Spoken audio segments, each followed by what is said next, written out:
Well, C3 Imagine, so good to be with you today, and Happy New Year! It's 2025, and I was just thinking we are already 1/4 of the way through the century, and there are some young people here today who will actually see the turn of the century to 2100. What a thought! It tells me that we're here not just for today or tomorrow. We're not just looking for overnight success. We're here from generation to generation to see a build of fruitfulness passed on to the future. I love that thought. And so 2025, we've called this a year of joy and renewal or revival. It's my desire for every one of us today to experience renewal, a revival in us that leads to a joy. It'll be a year of praise and thanksgiving, and we've called this month of preaching a time of joy. And so I'm excited that we will give time to helping us all encounter Jesus in a fresh and renewing way. Hey, and it's Dream Sunday. My gosh, I know you've probably already been told that there are dream cards that you can be filling out with your dreams and your desires for this year, which we will be praying for and standing with you in. And so today, I have postured this message to help posture your heart ready for God to do something. If we want God to do something in terms of our dreams, and I want you to be thinking about what God can do for you, what God can do in you, and what God can do through you. Let me say that again, what God can do for you, in you, and through you. If we're to see that happen, there's a posture of our hearts we need. And so we have chosen the scripture on that dream card from Proverbs 31:25 that says we're clothed with strength and dignity and full of joy at our future. Or at the NIV says this, she is clothed with strength and dignity. She can laugh at the days to come. Oh, what a thought that we would laugh at our future. We would smile upon what is yet to happen. In Proverbs 31, it's a description of a woman who would get up early, work diligently for her family. She would care for her family. She was a wise investor. She was faith-filled. She had business opportunities on the go. I reckon all of us would want elements of those things in our dreams for this year. But most of all, I want us to be able to be those who are clothed with strength and dignity and smile at our future to come. Are there times where you don't have a smile on the future? Of course there are, every single one of us. And those times maybe because we're so consumed with today. The worries of today even stop us thinking about tomorrow. Maybe there's stuff going on in the family that trouble you, or maybe disappointments from the past that cause you to be a little cynical about what God could do for the future. Or maybe anything actually, to be honest, to do with your kids can be a worry. I get that. Maybe you're at the stage where kids are leaving home and you're having to reinvent what life looks like now. Whatever stage you're at, I get it. There are things that can take the smile off our face when we think about the future. And yet I want to encourage us that there is a joy. It's not just any joy, it's the joy of the Lord that comes from deep within, a fountain from within. Jesus said there would be a river of life flowing out of us, which is the Holy Spirit. And that same Holy Spirit is the source of our joy, and it does not have to be connected to our circumstances. It does not have to be connected to the pressures of life. It can be disconnected and plugged into Him. And so what I want to share today is one thought, pretty much, that will set us on a pathway for this year. One thought that will help us posture our hearts for Jesus to turn up and do something in our lives that would cause us to be in strength and in dignity and smile at the future. And we're going to take it from 1 Kings 18. You can follow with me in 1 Kings 18. And it's the story of the prophet Elijah. Now, at this moment that we read in chapter 18, Elijah is disappointed at where Israel is at. They've stopped pursuing God. He's thinking, am I only the one left? Is there anybody else who loves God anymore? King Ahab was a wicked king, and the country had turned to other gods, like the god of Baal, for example, who was seen to be the god of fertility and rain. Get this, if there's anything that symbolizes hope for the future, it would be fertility in terms of human growth and fruitfulness, and rain, which is a symbol of natural growth and fruitfulness. And yet the nation was quite the opposite. It had gone into a time of famine, fearful of an evil dictator. There was nothing of joy about their future right there and right then. And so Elijah calls the nation to Mount Carmel. He calls the king and the prophets of Baal to Mount Carmel for a contest. He says, we're going to build an altar and we're going to sacrifice on the altar. You call out to your God. I'll call out to my God. And whichever God answers by fire, that is the true God. And so here we have it. Not the strongest man competition, but the strongest God competition. Don't you just love the way that God likes to set it up sometimes to show He is victorious over all situations, all circumstances. There are no other gods that even compare to Him. And so Elijah, he sets up this moment and he says, build the altar. Now, an altar can be like a monument. And I would say to us today, what is that monument that we might be building in our lives? And when we think about our dreams of the future, when we think about what are we going to build this year, it's very easy to just be thinking about practical goals. And there's nothing wrong with that. I want my business to prosper. I want my career to go well. I want a salary increase, or I want this be able to move house, or I want this thing or that thing, and they're all good. Nothing wrong with that.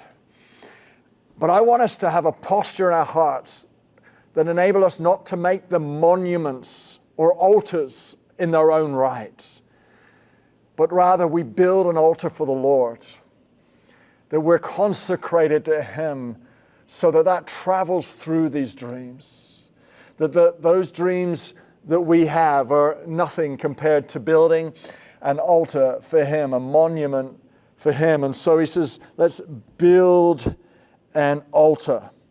Because we will find as we build monuments to other types of areas of life, we quickly find that they're empty of the true satisfaction and meaning we're looking for if they don't have the consecrated altar of Christ in the midst of it. If our hearts aren't truly allowing Jesus to encounter with us, to encounter in what we do, to have surrendered to Him what it is we're dreaming of. Build the altar. Build an altar to Christ. And then he says, let's put the wood on the altar. He's asking them to get ready for something. He's asking them to get ready for fire. It is so important that we prepare ourselves, that we are making ourselves ready, that we're always ready.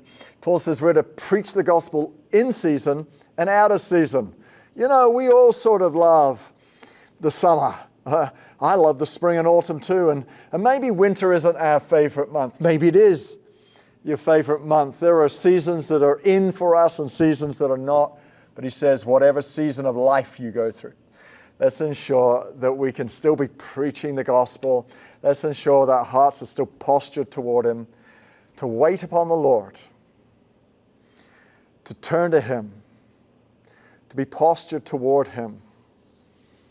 That is always the in-season moment. That is always the thing that it prepares and makes ready for us for whatever He wants to do. Put the wood on the altar. Let's wait upon Him. David said, I waited upon the Lord and He answered my cry. There's always a result to waiting. There's always a benefit to waiting. God always turns up when we spend time waiting upon the Lord. Let's make this year a year of wait upon the Lord, because He will bring renewal and revival. Jesus will be a new encounter for us as we seek Him with all our hearts and show our love toward Him before anything else.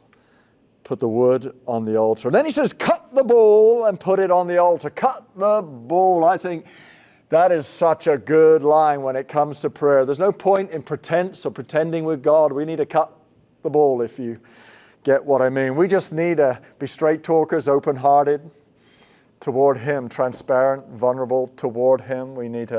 He wants a sacrifice on that altar. Elijah says, put something on the altar that God can take a hold of and put a fire upon, and it is a sweet fragrance to Him. My question is, what is that bull? And I don't know about you, when I'm in those moments where I'm trying to surrender to God, I pray prayers like, God, have it all. Have me, have my home, have my family, have it all. I'm all yours. And then, of course, I sort of mean it. But then when I break it down and go, have my house, do I mean that? Can I really give that to Him if He wanted me to do something else with it or surrender it? Or do I really mean it? Now, that's a really good process to go through from time to time. I challenge myself with those thoughts and go, oh, could I? Would I? Can I let go? Would I give that away? Would I? Just to test myself a bit. And, but I don't think that's exactly what God is meaning. When we say those things, it's more for us than it is for Him. And He delights in it. He loves it when we go through those moments where we're really trying to surrender ourselves to Him. But He's not looking for those things. He's got enough houses. He's got enough whatever. He's not like that stuff. Listen to this. Psalm 51, 16, 17 says, you do not delight in sacrifice, or I would bring it. You do not take pleasure in burnt offerings. My sacrifice, O God, is a broken spirit, a broken and contrite heart. You, God, will not despise. Contrite heart. What's God looking for to be laid on that altar? A contrite heart. What's contrite mean? It means a repentant, truly repentant. That is, Lord, here I am. Bring into you all that I am. Lord, I pray that you would pour your grace into what you see. I don't hold anything back. Search me, O Lord. When's the last time we prayed that? It's a scary prayer. I sometimes get very unsure about praying that prayer. In my most vulnerable moments, I dare to do it and go, search me, O Lord. If there's anything in me I don't see. You see, most of us, we're not robbing banks or hurting anyone specifically. And so for us to really get to know what it is that we need to repent of, we've got to let the Holy Spirit come and show us. Lord, reveal to me those ways in me, those strands of thinking, those ways my heart go into, and those attitudes I might have. And we've got to allow that to be illuminated, because as we come with repentant hearts, it's an amazing thing that happens. Jesus turns up. We encounter Him in fresh ways. That's the offering He wants us to place on the altar. In the book of Acts in the early church, there was a moment where a miracle happened, and Peter and John were walking to the temple, and there was a lame man begging outside, and Peter and John prayed for him, and he got healed. It was an incredible thing, and amazing thing actually, but it's amazing even when God is doing stuff and great things happen in our world, how some people just get a bit of an attitude around it, and that may have been all of us at some point. And so Peter preaches to the crowd and calls them to repentance, and he says this in Acts 3:19 and 20. He says, repent therefore and turn back, that your sins may be blotted out, that times of refreshing may come from the presence of the Lord. What is it we need to turn from at the start of this year? To posture our hearts that God would come, that our hearts would be revived, and He floods our dreams for this year. It can be subtle. I find sometimes that just even the good routines of my life can start to become ruts rather than renewal. I have great routines, and they start getting stuck into a rut rather than becoming renewal life to me. And rather than changing my routine, which may be a really good routine, it may be even a routine of prayer, rather than changing it, I got to come to God and go, sorry, Lord, I've not allowed this to be renewal to me. I'm not changing my routine, but I'm changing my heart in the routine. I'm shifting something in me. Is there something? Is there a way in us that needs to shift? Is there a pride or a my opinion or a my mindset or am I leaning in to the wrong things, trusting the wrong things? Am I gaining my satisfactions from the wrong places? Is there something in me? Lord, show me. Because He's wanting us to place our contrite heart, our repentant heart, upon the altar. And as we hold it there, and here's the great news. He says, as we repent, times of refreshing may come from His presence. Here we go. This is the path of joy. As David cries out to God in a moment of repentance, as he's committed adultery and murder and he's turning to God. I mean, it doesn't get much worse than that. And yet he comes to God and he cries out to God and he says, God, I'm so sorry. Oh, of all things, please don't remove your Spirit from me. I have gone away from you, and yet I realize it's separated me from your presence, but your presence means so much to me. Would you forgive me? Don't separate me from your presence. And later on in the psalm it says, restore to me the joy of your salvation. Even David in that moment realized that laying a repentant heart upon the altar is the pathway to true joy. I'm telling you, friends, that this year, as we allow ourselves to posture ourselves to a renewed heart, to a renewed mindset, as we posture ourselves to a waiting upon the Lord, as we desire revival within, we're going to see joy burst out. As we give ourselves to Him upon His altar, we're going to see joy burst out. As we today give over our dream cars to Him and go, God, if there is any ambition in this that's not healthy, any prideful ambition in this, forgive me. Here's my true dreams. I declare joy is going to be bursting out as we posture ourselves correctly before Him. He delights in a contrite heart.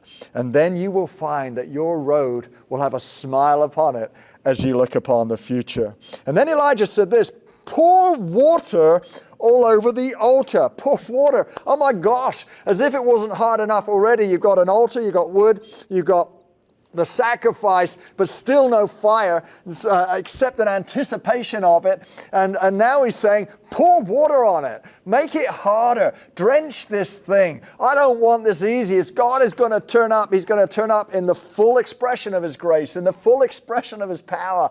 There are some of you today and you're going, I don't know how I'm going to get out of this. I don't smile on the future because I just don't know if God truly loves me. I can't smile on the future because can God really forgive this?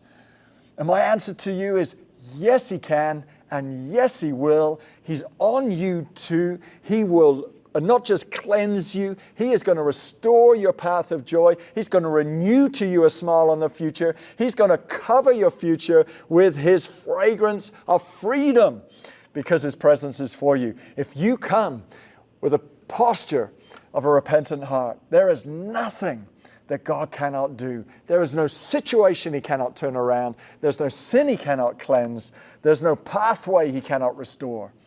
It is incredibly hope-filled. He says, pour water on the altar. And then Elijah calls on God, because the prophets of Baal have been calling on their God and nothing happened. There is emptiness everywhere except in the presence of the Lord. Elijah calls on God, and God pours out fire upon the altar. Peter preaches repentance to that crowd, and what happens? Many believe. As I close this message, I want to leave this thought with you. As we posture ourselves right this year, we're going to find a true joy, a true revival, a true sense of renewal is released into our lives. We will smile at the future, but not only that, joy is incredibly infectious. Who doesn't like joy? Who's not drawn to joy? And so on the other side of our humility is not just our joy, but the joy of many others coming to Christ. Let me say that again. On the other side of our humility is not just our joy, but the joy of many others coming to Christ. 2025 is the year of joy and renewal, and it's coming your way. God bless you.